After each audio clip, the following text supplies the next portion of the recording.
Hi hello good morning friends. Today gongura పచ్చి రొయ్యలు బిర్యానీ. ముందుగానండి గోంగూర ఉడకబెట్టేసుకుందాం. చూసారు కదా ఫ్రెండ్స్, ఆయిల్ హీట్ ఎక్కిన తర్వాత గోంగూర వేసేసుకుందాం.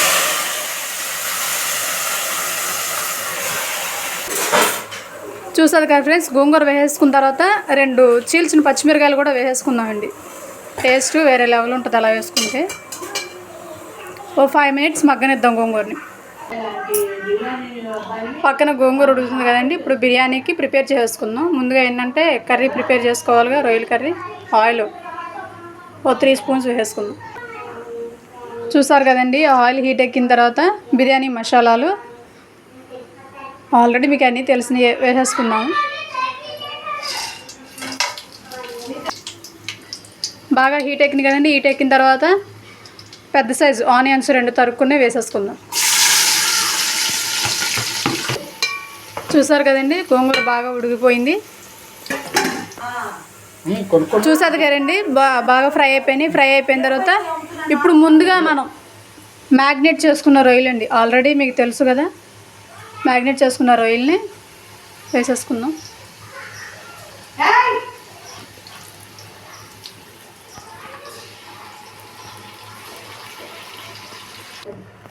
చూసారు కదండి, ముందుగా మ్యాగ్నేట్ చేసుకున్న రొయ్యలను వేసేసుకున్నాం. ఒకసారి గరిటతో అటు ఇటు తిప్పుకొని ఒక 5 మినిట్స్ మూత పెట్టి మగ్గనిద్దాం.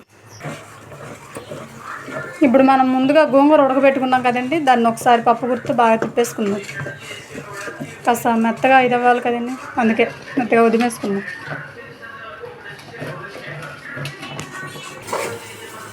చూసారు కదండి, రొయ్యలు సగం ఉడికిపోయినాయి, అంటే 70% ఉడికిపోయింది. ఇందాక మనం మెత్తగా రుబ్బేసుకున్నాం కదండి, ఆ గోంగూరని ఇందులో వేసేసుకుందాం. గోంగూర వేసేసుకున్నాక ఒకసారి తిప్పుకుందాం.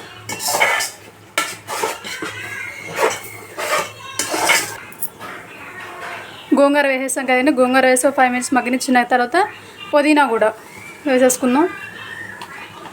పుదీనా వేసేసుకున్న తర్వాత ఏంటి, ఇప్పుడు పచ్చిమిర్చి 2 తరుక్కుందాము, అవి కూడా వేసేసుకుందాం. అలాగే కొత్తిమీర కూడా వేసేసుకుందాము.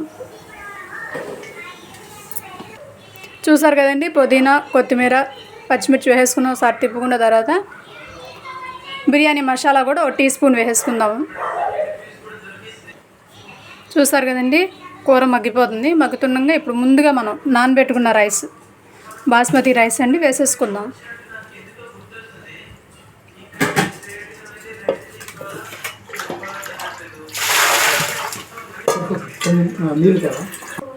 బియ్యం వేసేసుకున్నాం కదండి. బియ్యం వేసుకున్నాక రైస్ ఎన్నైతే తీసుకున్నామో కూడా వాటర్ కూడా అలాగేనండి వేసేసుకుందాం.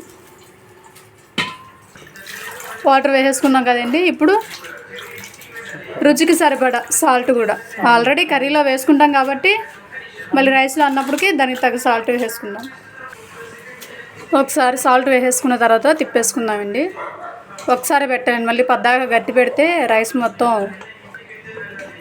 ఇదైపోద్ది కదా, అందువలన ఒకసారి పెట్టి తిప్పేసుకుందాం.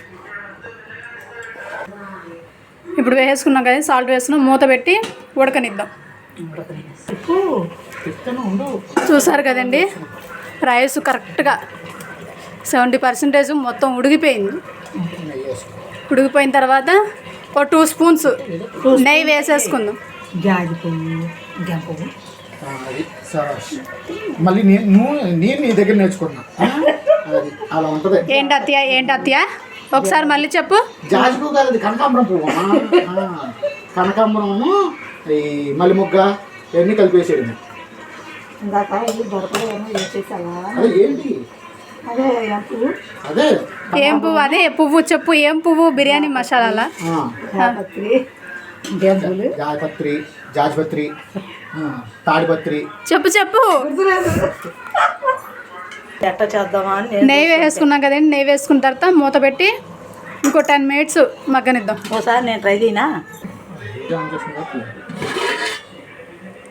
చూసారు కదండి, మొత్తం అంతా ఉడికిపోయింది. బా గోంగూర పచ్చడి సూపర్గా ఉంది, చాలా బాగుంది. ఉడిపోయిందా? తొందరగా తిందాం. బాగుంది. అత్తయ్య ఒకసారి బిర్యానీలు సామానాలు చెప్పత్తయ్య. గోంగూర పచ్చడి ఇంకేమున్నాయి? ఆ గోంగూర పచ్చడిలో వేసే మసాలాల పేర్లు చెప్పత్తయ్య. అంటే వేరే ఓకే